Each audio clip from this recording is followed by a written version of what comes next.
채널 구독과 시청해주셔서 감사합니다. 좋은 하루 되세요. 김봉곤 훈장에 따르자 트로트 스타 김다현이 처지가 어려워진 아버지를 도와준 감동적인 일화를 전해 관심이 쏠리고 있습니다. 14세 트로트 가수 김다현은 청학동 김봉곤 훈장의 막내딸입니다. 친언니 김도현과 함께 청학동 국악 자매로 유명한 김다현은 4살 때부터 판소리와 민요에 입문한 국악계의 아이돌 스타라 할 수 있습니다. 2020년 9월 25일 꽃처녀로 음반 데뷔했으며 주요 대표곡은 꽃처녀, 파이팅입니다. 보이스트롯과 내일은 미스트롯 1호 유명세를 얻었습니다. 김다현은 12월 9일 오전 방송된 KBS 1TV 아침마당에서 부모에게 용돈으로 효도했다고 밝혀 놀라움을 안겼습니다. 이날 김다현은 아버지께서 서당을 하셨는데 코로나19 때문에 못하시게 됐다며 그때 마침 제가 바빠져서 감사하게도 많은 활동을 했는데 어머니 너무 뿌듯해 하셔서 저도 뿌듯했다고 털어놨습니다. 아버지께 용돈을 드렸다. 이어 김다현은 앞으로 정규 앨범도 나와서 어머니, 아버지를 곡으로 웃게 해드리고 싶고 주민들, 관객들도 웃게 해드리려 한다고 덧붙여 박수를 이끌어냈습니다. 김다현은 힘들었던 기억을 묻자 14살 인생의 단맛 쓴맛 짠맛 정도는 있었다고 말문을 연 뒤 눈물 흘렸을 때가 있는데 우리 집 침대가 작아 둘만 잘 수 있는데 어머니를 두고 언니랑 가위바위보를 했다. 억울하고 슬퍼서 펑펑 울었다고 답해 웃음을 자아내기도 했습니다. 늘 제가 졌다.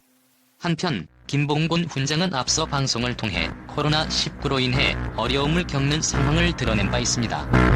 2021년 11월 20일 방송된 KBS ETV 살림하는 남자들이에서는 트로트 가수 김다현의 아버지이자 훈장 김봉곤이 새롭게 합류하는 장면이 그려졌습니다. 이날 김봉곤은 그 황을 묻는 질문에 요즘 코로나19로 인해 백수라며 가족을 위해 집에서 살림이라도 열심히 하겠다라고 의지를 내비쳤습니다.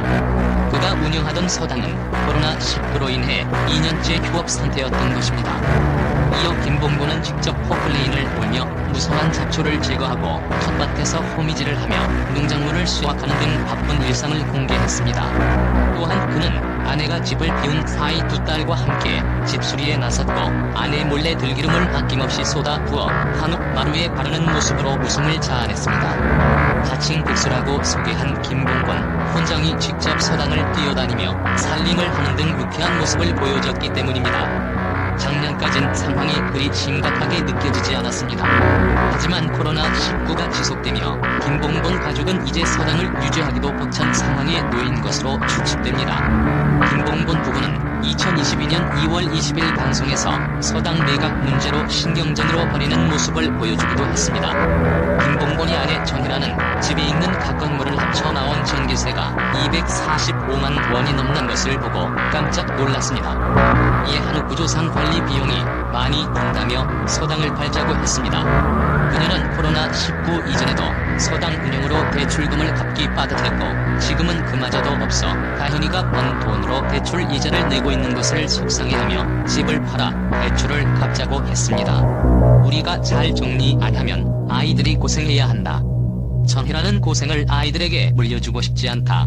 이대로 밑 빠진 독에 물만 붓다가 무거운 짐을 다현이한테 주겠다는 거냐며 나는 다현이가 벌어온 돈으로 저는 다현이가 우리 집이 갚는 게 싫다고 끝내 눈물을 흘렸습니다.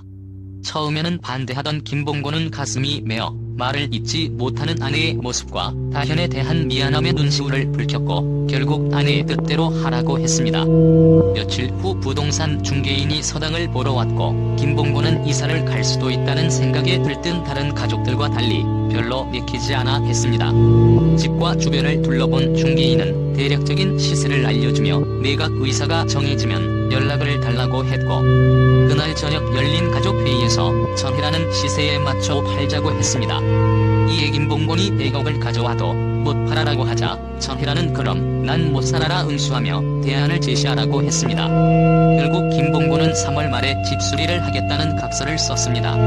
전희라는 인터뷰를 통해 팔 때 팔더라도 수리된 집이 값이 더 좋잖아요라며 매각을 포기하지 않았음을 밝혀 과연 어떤 결말이 날지 궁금증을 자아냈습니다. 서당은 결국 김 훈장의 뜻대로 매각되지 않은 것으로 알려졌습니다. 앞서 부모님께 용돈을 드렸다는 김다현은 사실 그 수준을 넘어 실질적인 가장 역할을 한 것으로 밝혀졌습니다. 2021년 12월 3일 KBS 아침마당에 출연한 김봉곤 씨는 서당 문을 닫아야 했고 강의도 없다. 정말 아무것도 할 수 없어서 많이 고민했었다라며 그럴 때마다 다현이가 제 통장에 돈이 있으니 그걸 쓰시라고 한다라고 말했습니다. 그러면서 김 씨는 가끔 돈이 현금으로 생길 때가 있다.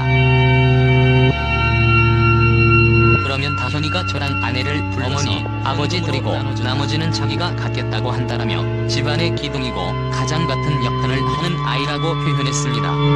이를 들은 홍석천은 김다현을 향해 빨리 다른 주머니 차. 아버지 힘들다고 다 드리면 안 된다. 네 주머니는 따로 필요하다라며 농담인 듯 현명한 조언을 건네 웃음을 자아냈다. 김다현은 자신이 번 돈을 부모님에게 드리는 이유에 대해 어머니 아버지가 저를 멋지게 키워주셨다. 그런 어머니 아버지 덕분에 제가 돈을 벌 수 있었다고 생각한다라며 벌 때마다 어머니 아버지께 용돈 드리면 너무 행복하고 심지어 할머니에게까지 용돈을 드린다는 김다현은 할머니가 용돈을 받은 뒤에 우리 손녀딸이 최고다. 당연히 드려야 한다고 설명했습니다. 용돈도 주고 노래도 불러주고 세상 다 가진 것 같다고 하셨을 때 저는 정말 행복했다고 웃기도 했습니다. 한편 김봉곤은 청학동 서당 훈장으로 유명한 인물로 2000년대 청학동 마을 수련 캠프 열기와 맞물려 대중 인지도를 높였으며 2011년부터는 청학동 마을이 아닌 충청북도 진천군의 선촌서당을 개관해 학생체험 활동 등을 하고 있습니다. 특히 막내딸 김다현은 13살 어린 나이에 미스트롯 2 최종 3위를 차지하며 화제를 모았으며 미스트롯 2 출연 전 보이스트롯 등에 출연해 뛰어난 실력으로 주목받은 바 있습니다. 한편 김봉곤은 올해 나이 56세로 아내 서혜란과 결혼 이후 슬하의 딸 3명과 아들 1명을 자녀로 뒀습니다. 25살 큰딸 김자한, 22살 아들 김경민은 모두 홍익대학교에 재학 중인 것으로 알려졌습니다. 김자한은 디자인 전공, 김경민은 자율전공학부에 진학했습니다. 17살 셋째 김도현은 국악을 전공으로 국립전통중학교 재학 중입니다. 그는 엠넷 캡틴에 출연했으며 이후 아이돌 걸그룹 파스텔걸스에 합류한 상태인 것으로 알려졌습니다. 가족들을 위해 할 수 있는 게 훈장인 김봉곤. 서당을 포기할 수 없는 이유가 너무나 이해가 되는 가운데 자식들을 위해 앞으로 어떤 결정을 내릴지 귀추가 주목됩니다. 채널 구독과 시청해주셔서 감사합니다. 좋은 하루 되세요.